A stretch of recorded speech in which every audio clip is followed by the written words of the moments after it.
warahmatullahi wabarakatuh. Dear students, hope all of you are doing well. Today in online physics class, we are going to start chapter number 1 and the name of the chapter is Introduction. In this chapter, you are going to study about physics, the branches of physics and contributions of scientists towards physics. Physics, as all of you know, it's one of the branch of science.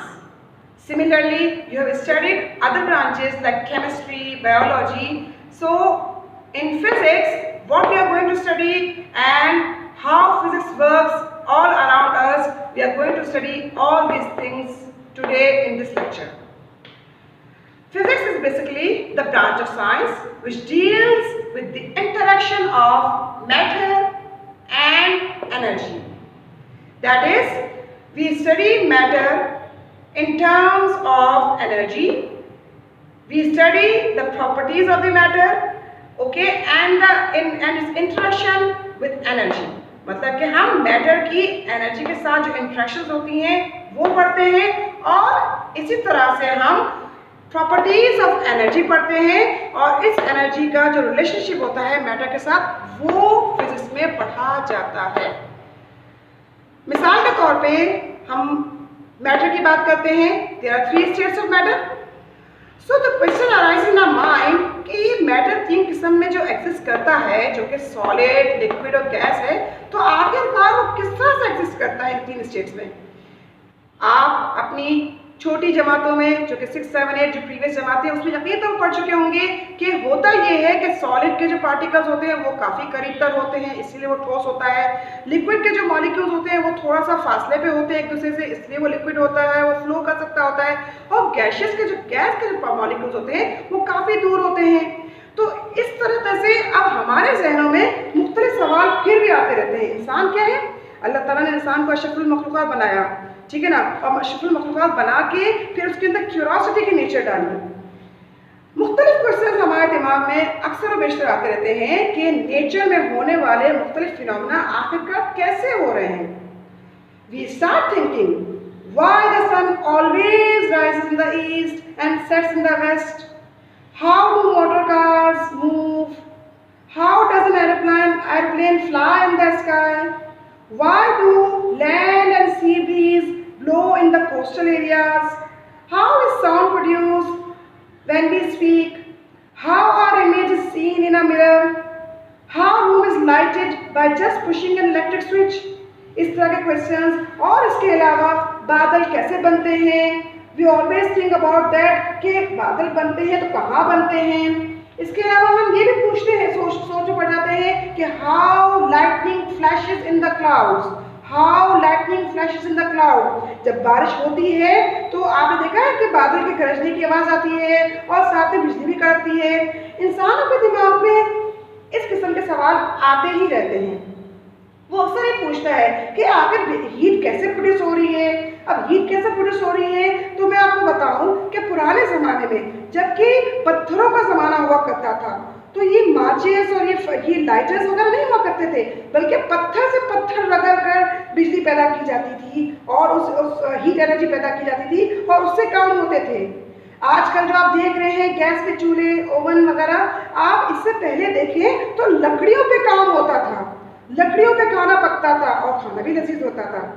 तो लकड़ी में जब खाना पकता था तो लकड़ी जब जलती थी तो वो पहले किसमें कन्वर्ट हो जाती थी, वो तो कोयला बन जाती थी और फिर इसके बाद जल जल के राख में कन्वर्ट हो जाती थी। ऐसा ही है ना, सुना है। और बल्कि आप अभी भी देखेंगे और अब आने वाले दिनों में तो बकरीद भी आने वाली है, अमूमी तौर पर लोग बारबेक्यूज करते हैं तो कोयला जो है क्या हो जाता है, ऐश में तब्दील हो जाता है, मतलब कि राख बन जाता है। तो कोयला तो मैटर है, सॉलिड फॉर्म है, लकड़ी तो मैटर है, सॉलिड फॉर्म है, मगर मैटर कन्वर्ट किसमें हो गई, अपनी खुसूसियत की वजह से किसमें कन्वर्ट हो जाती है, ऐश में कन्वर्ट हो जाती है। और क्या ऐसे ही कन्वर्ट हो जाती है ऐश में? जी नहीं, यकीन तौर पर आपने देखा होगा कि कोल को हीट लगाई जाती है, आग लगाई जाती है, उसको दहकाया जाता है, उसके मुख्तलिफ कलर्स आते हैं और इसके बाद उस हीट एनर्जी को एब्सॉर्ब करके उसकी मैटर और एनर्जी के इंटरेक्शन के बाद क्या होता है, मैटर क्या, कोयला, और एनर्जी क्या हो गई, हीट एनर्जी। इन दोनों की इंटरेक्शन के बाद क्या होता है, ऐश, एक नई चीज बन जाती है। तो फिजिक्स के अंदर हमने क्या पढ़ना है, फिजिक्स के अंदर हम क्या स्टडी करते हैं, हम ये स्टडी करते हैं कि मैटर और एनर्जी और मैटर आपस में किस तरह से इंटररिलेट करते हैं, इनकी खुसूसियात क्या होती हैं, इनके अंदर होने वाली इंट्रैक्शंस, चेंजेस, इन तमाम चीज़ों के बारे में हम कहाँ पढ़ते हैं, फिजिक्स में पढ़ते हैं। आपको ये भी देखा होगा आपने अमूमन तौर पर, चले मैंने भी बारिश की बात की कि बिजली कड़कती है, तो बारिश का पानी कहाँ गिर रहा होता है, जमीन पे आके गिरता है ना। तो आपने भी गुज़श्ता क्लासों में जो कि 6, 7, 8 में यकीन तौर पर ये तो जरूर पढ़ा होगा कि कोई फोर्स ऑफ ग्रेविटी होती है, कशिश शकल होती है, सुना है आपने। जो भी चीज आप हाथ में होती है आपके, अगर आप उसको छोड़ दे तो कहाँ जाती है, बिल्कुल ठीक, जमीन पे जा गिरती है। ऐसा क्यों आखिरकार? ऐसा इसीलिए है कि ग्रेविटेशनल फोर्स उस बॉडी पे अप्लाई हो, उस बॉडी पे जो है वो लगती है, और उस ग्रेविटेशनल फोर्स की वजह से बॉडी नीचे आ गिरती है। अगर उसको सहारा दे दिया जाए तो वो टिक जाएगी। जैसे मिसाल के तौर पे आप देख रहे हैं, ये जो बल्ब आप देख रहे हैं, क्या देख रहे हैं, ये दीवार पर टिका हुआ है ना, ऐसे ही टिका हुआ है, ऐसे तो नहीं टिका हुआ। यकीनी तौर पर जिस जो बल्ब होल्डर पे लगा हुआ है, इस होल्डर को किसी न किसी कीलों से, मतलब कि आयरन नेल्स का इस्तेमाल करके इसको दीवार से फिक्स किया गया है। इसका मतलब है कि दीवार ने जब इस होल्डर को सपोर्ट किया तो कैसे सपोर्ट किया, with the help of nails. तो क्या नेल्स हर जगह पे इस्तेमाल हो जाती है इस तरीके से? क्या हम कहीं पे भी जो है वो नेल्स लगा के किसी को टिका सकते हैं? बिल्कुल ऐसा ही है। आप कपड़े हैंग करते हैं दरवाजों के पीछे, आप क्या देखते हैं वहां पे, कपड़े जो हैंगर्स होते हैं वो कील की मदद से जो है वो दीवार पे होते हैं, लगे हुए होते हैं, वो दीवार जो है उसको सपोर्ट कर रही होती है। इसी तरीके से आप देखते हैं कि ये जब हो रहा है, जब ये सपोर्ट हो रही है, तो किस तरह से हो रही है? असल में फ्रिक्शनल फोर्स। यकीन तौर पर आपने फिजिक्स में अपनी छोटी क्लास में कुछ इस तरह का टर्मिनोलॉजी जरूर सुना होगा। फ्रिक्शन है जो कील को जो है वो कील और दीवार के दरमियान क्या हो रही है, कील और दीवार पे जो है वो कील जो है वो दीवार में जा रही है, दीवार जो है वो फ्रिक्शनल फोर्स लगा रही है, और इसकी वजह से क्या हो रहा है, आपका ये जो होल्डर है सपोर्ट हो रहा है। मतलब कि दीवार को कोई भी चीज होती है उसके अंदर सुराख करने के लिए आपको पता है कि उसको जोर लगाना पड़ता है, हैमरिंग करनी पड़ती है। तो हैमरिंग क्यों करनी पड़े भाई? आराम से फॉर्म होता, आराम से लग जाती। जी नहीं, दीवार अपनी फ्रिक्शनल फोर्स लगा रही होती है और कील भी अपनी फ्रिक्शनल फोर्स, इन दोनों के आपस में क्या होती है, रगड़ लगती है। तो कुछ ना कुछ हद तक कील हैमरिंग की वजह से टिकने में कामयाब हो जाती है दीवार में। चलिए भाई बात करते हैं, सुबह सवेरे उठते हैं ना भाई, नमाज वगैरह पढ़ते हैं, ऐसा होता है ना। सुबह में क्या होता है, अजान की आवाज आती है। When we wake up early in the morning क्या होता है, when the azan is called from a nearby mosque, कहाँ से आवाज आ रही होती है? क्या मौजिन घर में आके अजान दे रहा होता है? जी नहीं, loud speaker itself is a wonder of physics। जब हम बात करते हैं कि जब हम नमाज के लिए उठे, हमने अजान सुनी और हमारे लाउड स्पीकर जो कि काम कर रहा है फिजिक्स के फिनोमेना पे, अब जब हम जाते हैं फ्रेशअप होने के लिए, हम क्या करते हैं, नलका खोलते हैं वजू करने के लिए, तो पानी कहाँ जा रहा होता है, जमीन पे आ रहा होता है, जिस तरह से अभी बारिश के पानी की मिसाल दी।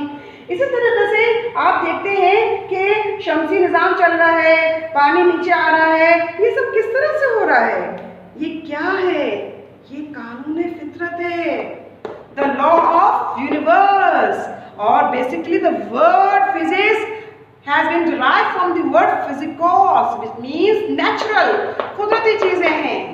आपको मैं बताऊं कि दुनिया जब बिलियंस ऑफ इयर्स अगो पहले बनी थी तो कैसे बनी थी? बिग बैंग थ्योरी तो आपने सुनी होगी ना एक तौर पर। तो जब कायनात जब बनी, जब अल्लाह ने कहा कुन और हो गया फयकून, तो कुछ ना कुछ शमसी निज़ाम, प्लैनेट्स का रिवॉल्व होना, सन के इर्द गिर्द सन का जो है वो अपनी जगह पे कायम मुकाम रहना, प्लैनेट्स का इर्द गिर्द घूमना, ये दिन रात, ये सब क्या है? ये सब के सब लॉ ऑफ यूनिवर्स के मुताबिक काम कर रहे हैं। और इस लॉ ऑफ यूनिवर्स को हम जब रिलेट करें फिजिक्स से तो हमारे काफ़ी सारे सवालों का जवाब मिल जाता है। असल में जो बादल गरजते हैं वो क्यों गरजते हैं? वो इसलिए गरजते हैं कि बादल आपस में टकराते हैं और फ्रिक्शनल फोर्स की वजह से आवाज पैदा होती है। और जब ये टकराते हैं आपस में, तो जिस तरह से मैंने पत्थरों की मिसाल दी कि दो पत्थरों को टकराने से बहुत ही अच्छे से स्पीड से, हाँ ऐसे ही नहीं कि हल्के हल्के, तो उसमें निकलती है, चिंगारियां उठती हैं। इसी तरह से दो बादल जब टकराते हैं तो हमें क्या नजर आती है? बिजली कड़कती हुई नजर आती है। इस तरीके से हम आपको इस बहुत सारे सवाल, जैसे कहते हैं, हमने कहा ना कि Allah has created the human being and he has created the best nature, ठीक है ना, अशरफुल मखलूकात बनाया, but such questions arises in the mind of the person and such and many similar questions execute him to find the answers of these questions. So physics is that branch of science which helps him to get the answers of all his queries. Okay girls, I think up till for this point it is clear. I have tried my level best to explain you that physics क्या है, physics में nature में जो काम हो रहे हैं वो फिजिक्स से किस तरह रिलेट हो रहे हैं, और इसके अलावा मैटर और एनर्जी के इंटरेक्शन के बारे में मैंने बताया कि आप फिजिक्स में ही इस मैटर और एनर्जी के इंटरेक्शन के बारे में पढ़ते हैं। चलिए एक और मिसाल बताती हूँ मैं आपको पानी की। पानी उबलता है, मैटर है ना जी, उबलने में क्या ले रहा है, वो हीट एनर्जी अब्सॉर्ब कर रहा है, फिर वो किस में कन्वर्ट होता है, वो बॉइलिंग स्टेट में कन्वर्ट होकर फिर किस में कन्वर्ट होता है, स्टीम। हीट एनर्जी अब्सॉर्ब करके किस में कन्वर्ट होता है, स्टीम में कन्वर्ट हो जाता है। तो यही सब तमाम चीजें फिजिक्स के अंदर हम पढ़ते हैं, ठीक है ना।